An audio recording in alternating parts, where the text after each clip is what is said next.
লঞ্চের ভেতরে যখন আমরা তুফানের মধ্যে পড়ি তখন সবাই মিলে আমরা একটা নামের জিকির করি। নামটা কার?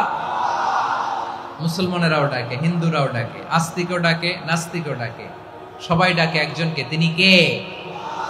আবার দেখবেন ওই আল্লাহ তুফানের পরে, ঝড়ের পরে ওই লঞ্চটাকে যখন সদর ঘাটে ফিরিয়ে দেয়, আবার আমরা নাফরমানি শুরু করে দেই। সে কোথায় আল্লাহ বললেন, ফাইদা রাকিবু ফিল ফুলকি দাআউল্লাহ মুখলিসিনা লাহুদ্দিন ফালাম্মা নাজ্জাহুম ইলাল বাররি ইযা হুম ইউশরিকুন। সাগরে যখন তুফানে পড়ে আমি আল্লাহর ডাকে, আবার আমি আল্লাহ যখন বাঁচিয়ে দেই, আবার আমি আল্লাহর সাথে শিরিক শুরু করে। আমরা কি এরকম হতে চাই নাকি? এরকম করবেন? হ্যাঁ না, আমরা তুফানে পড়লেও আল্লাহরে ডাকি, আবার বাঁচায় দেওয়ার পরেও ডাকি কারে? আল্লাহকেই ডাকি। বিমানের মধ্যে মাঝে মাঝে দেখবেন যে এয়ার টার্বুলেন্স হয়, জানেন? এয়ার টার্বুলেন্স জানেন তো? মাঝে মাঝে বিমানটা বাউন্সিং করে, বাম্পি, ভেরি বাম্পি ওয়েদার। শুনেন নাই? 40,000 ফিট উপরে যখন থাকে তখন পাইলট মাঝে মাঝে বলে, dear passengers, ladies and gentleman, right now we are flying 40,000 feet above the ground and we are passing very air turbulence, very heavy air turbulence right now. Please fasten your seat belt. দেখবেন মাঝে মাঝে বলে যে, ভদ্র মহিলা, ভদ্র মহোদয়গণ, আমরা 40,000 ফিট উপর দিয়ে যাচ্ছি আর এয়ার টার্বুলেন্স ফেস করছি, মেহেরবানি করে আল্লাহর হস্তে সিট বেল্ট বাঁধুন।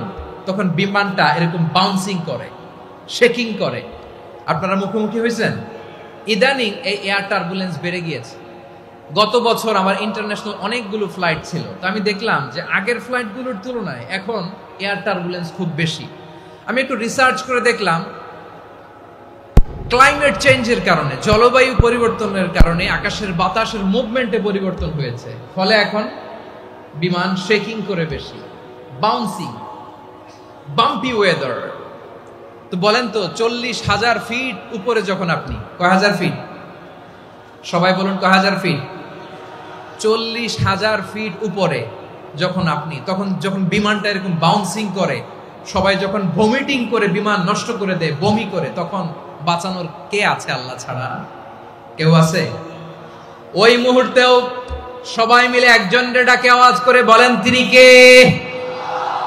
মাঝে মাঝে কিছু সোশ্যাল মিডিয়ায় কিছু ভিডিও পাওয়া যায় যে হেভি যখন এয়ার টার্বুলেন্স হয়, 10 সেকেন্ড 15 সেকেন্ডের কিছু ভিডিও পাওয়া যায়, বিমানটা এরকম বাউন্সিং করছে, বাম্পি ওয়েদার, কাঁপছে, মানুষগুলো বমি করছে, অক্সিজেন মাস্কগুলো সব ঝুলে পড়েছে, বিমানটা শুধু কাঁপছে। তখন দেখবেন বিমানের ভেতরেও এরকম লঞ্চের মতো চিৎকার আছে না নাই? বিমানের ভেতরেও তখন চিৎকার।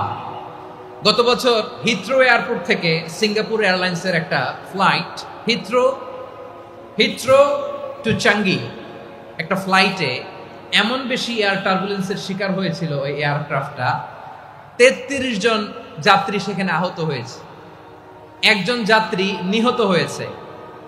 কেবিন ক্রুজ, এয়ার হোস্টেস যারা আছে, একজনের নাক ফেটে, চোখ ফেটে, কপাল ফেটে, ব্লিডিং হয়ে শয়লা। প্রিয় ভাইয়েরা, ওই 40,000 ফিট উপরে বিমানটা যখন কাঁপবে, তখন আমাদেরকে আল্লাহ ছাড়া আর কেউ বাঁচানোর আছে? এত আস্তে বললে হবে? ওই কঠিন মুহূর্তে আমার বাবা আমারে বাঁচাতে পারে, আমার বন্ধু আমারে বাঁচাতে পারে।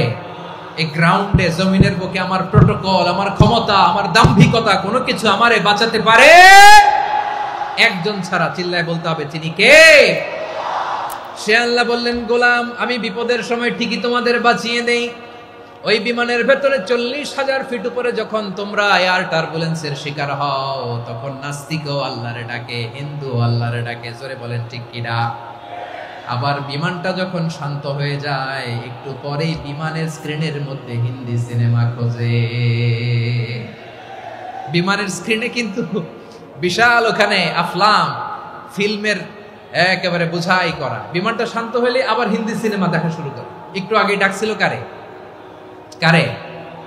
দেখবেন বাংলাদেশে আমাদের ক্রিকেটাররা যখন অন্য কোনো দেশের সাথে খেলে, অনেক সময় এমন হয়, বল বাকি একটা, রান দরকার 6টা।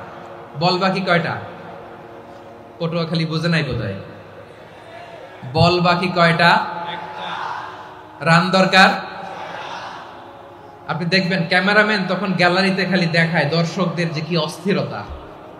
হিপ হপ স্টাইলের মেয়েটা, যে মেয়েটার ওড়না এতক্ষণ ছিল গলায়, এতক্ষণ কই ছিল, ওই মেয়েটা দেখবেন ওড়নাটা টেনে মাথায় দিয়ে এরকম মুনাজাত ধরতেছে, আল্লাহ আল্লাহ, একটা সক্কা, আল্লাহ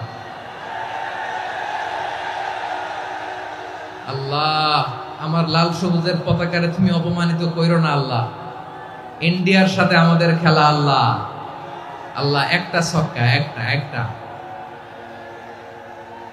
পুরো পুরো খেলা জুড়ে এই মেয়ের ওড়না ছিল গলায়, কিন্তু যখন এক বলে 6 রান দরকার, ওড়না চলে আসছে কোথায়? মাথায়। আবার মুনাজাত আছে না নাই? ঠিকই বাংলাদেশের দামাল ছেলে এমন এক শট মারলো, বল চলে গেল স্টেডিয়ামের বাইরে, ছক্কা, জিতে গেলাম আমরা। পুরো স্টেডিয়াম জুড়ে চিৎকার, হই হুল্লোড়, মৌজ মাস্তি। যেই মেয়েটা মাথার মধ্যে ওড়না দিয়ে এতক্ষণ সুবহানাল্লাহ সুবহানাল্লাহ বলে আল্লাহর কাছে দোয়া করেছে, ওই মেয়ে এখন আবার ওড়না ফেলে দিয়ে নাচা শুরু করে দিয়েছে। তাহলে আল্লাহর ভয়, আল্লাহর প্রতি আস্থা, বিশ্বাস, ভালোবাসা, এটা কি ক্ষণিকের জন্য? মানে আমার যখন লাগবে তখন আল্লাহর ইউজ করবো নাকি? হ্যাঁ, বিপদে আপদে, সুখের সময় দুঃখের সময়, সচ্ছল অসচ্ছল অবস্থায় বিশ্বাসীরা ভরসা রাখে একজনের উপর, চিৎকার করে বলে পটুয়াখালী তিনি কে? সে আল্লাহ বললেন, গোলাম মনে করো না জাহাজ থেকে সদরঘাটে ভিড়িয়ে দিলাম তুমি নিরাপদ হয়ে গেছো, মনে করো না 40,000 ফিট থেকে সেফ ল্যান্ডিং এর পরে এয়ারপোর্টে নেমে গেলেই তুমি নিরাপদ হয়ে গেছো। ও মিয়া, বিপদ কি শুধু সাগরে আর আকাশে? ঘরের বিপদও, ঘরের ভেতরও বিপদ আসতে পারে কি পারে না? এজন্য সূরা মুলক আল্লাহ বললেন, আমিনতুম মান ফিস সামাই আন ইয়াখসিফা বিকুমুল আরদা ফাইদা হিয়া তামুর। তোমরা কি ভাবছো তোমরা নিরাপদ? সাগরের মধ্যে তুফান, আল্লাহ আল্লাহ ডাকলাম, সদরঘাটে যেয়ে পড়ছি, বেঁচে গেছেন তো আপনি। আর পাবে আপনারে আল্লাহ? আল্লাহরে তো সাগরের মাঝখানে তো আল্লাহ আপনারে পাইছিল, আর তো পাবে না। আর পাবে আপনারে? আর আল্লাহ ধরতে পারবে আপনারে? ঘরের ভেতরও বিপদ দিয়ে আটকাতে পারে কে? 5 স্টার 7 স্টার হোটেলের ভেতরও আমাকে বিপদের মধ্যে ফেলে দিতে পারেন কে? আল্লাহ বললেন, তোমরা কি ভেবেছো তোমরা নিরাপদ? আমি চাইলে ল্যান্ডস্লাইডস, ভূমি ধস দিয়ে 1 লক্ষ 1 মুহূর্তে নিয়ে যেতে পারি। এক সুনামি দিয়ে থাপ্পড় মেরে 3 লক্ষ সাগরের ভেতরে ঢুকায় দিতে পারি। 1 সেকেন্ডও লাগে না আমার। أم أمنتم من في السماء أن يرسل عليكم حاصبا فستعلمون كيف نذير। আল্লাহ চাইলে আকাশ থেকে পাথর বৃষ্টি নাজিল করতে পারেন কি পারেন না? এই মুহূর্তে এখানে ভূমিকম্প দিতে পারেন কি পারেন না? আচ্ছা, ভূমিকম্প যখন হয় আমাদের কারো হুঁশ থাকে? আপনি মনে করছেন আমরা সাধারণ মানুষ, আমরা দৌড় দেই, আর প্রেসিডেন্ট প্রধানমন্ত্রী ওনারা বুঝি খাটে শুয়ে থাকে? কথা বুঝে নাই বোধহয়। ভূমিকম্প, আর্থকোয়েক যদি হয়, বাঁচার জন্য আমরা কি করি? হয় খাটের তলায়, ডাইনিং টেবিলের নিচে, উপরে শক্ত কিছু আছে এটার নিচে, অথবা ঘর থুইয়া দেও দৌড়। তো প্রধানমন্ত্রী উনি কি করে? প্রেসিডেন্ট উনি কি করে? হ্যাঁ, উনি খাটের মধ্যে যে শুয়ে থাকে নাকি? উনিও দৌড়, সাধারণ মানুষও দৌড়, প্রধানমন্ত্রীও দৌড়, বাড়িওয়ালাও দৌড়, ভাড়াটিয়াও দৌড়, সবাই দৌড়। নাকি ভাড়াটিয়ারা বাড়ি থুইয়া দৌড়, বাড়িওয়ালারা আর বেরোয় না? এরকম না। তাহলে যে কোনো মুহূর্তে ভূমিকম্প দিয়ে নাস্তানাবুদ করতে পারে কে? আমার প্রিয় ভাইয়েরা, আমরা নিরাপদ নই, আমরা তার দয়ায় বেঁচে আছি। কার দয়ায়? এজন্য আল্লাহ বললেন, গোলাম যে কোনো মুহূর্তে বিপদ দিয়ে তোমাদেরকে নাস্তানাবুদ করতে পারি। বিশ্বাসী বলে যদি নিজেকে দাবি করো, সব সময় ডাকতে হবে একজন সত্তাকে। বলেন তিনি কে? এই কথা ক্লিয়ার? এই সবগুলো উদাহরণ শেষে সবার কাছে ক্লিয়ার হয়েছে না যে বিপদ থেকে, আপদ থেকে, পরীক্ষা থেকে, খেলামিটি থেকে আমাদেরকে কেউ বাঁচাতে পারে না একজন সত্তা ছাড়া। আবারও বলেন তো তিনি কে? ক্লিয়ার? হ্যাঁ, সবাই বুঝতে পারছেন? আচ্ছা, এবার আমরা দেখি বিষ্ণু ঈসা ইসলামের জীবনে বিপদ আপদ ছিল কিনা। উনি বিপদ আসলে কিভাবে ডিল করতেন, বিপদ আসলে কোন দোয়া পড়তে হয়, কিভাবে ফরিয়াদের হাত উত্তোলন করতে হয়, কিভাবে রবের দরবারে নতজানু হয়ে ফরিয়াদ করতে হয়, এটা জানার দরকার আছে না নাই? আসলে আমরা বিষ্ণু নবীর জীবনী থেকে দেখি বিপদ আসলে উনি কি করতেন। বিপদ আসলেই প্রথমে বিশ্বনবী সাল্লাল্লাহু আলাইহি ওয়াসাল্লাম একটা দোয়া পড়তেন। কি পড়তেন? তিনি পড়তেন ইন্না লিল্লাহি ওয়া ইন্না ইলাইহি রাজিউন। নিশ্চয় আমরা আল্লাহর জন্য, নিশ্চয় আমরা কার দিকে ফিরবো ভাই? আবার কার দিকে ফিরবো? আওয়াজ করে বলুন তো, আমরা এসেছি কার কাছ থেকে, আবারও ফিরে যাব কার কাছে? এজন্য বিষ্ণুই পড়ছেন ইন্না লিল্লাহি ওয়া ইন্না ইলাইহি রাজিউন। নিশ্চয় আল্লাহর জন্য, ওই আল্লাহর দিকেই আমরা ফিরে যাব। তারপরে বিষ্ণুই পড়তেন আল্লাহুম্মা আজুরনি ফি মুসিবাতি ওয়াখলুফ লি খায়রাম মিনহা।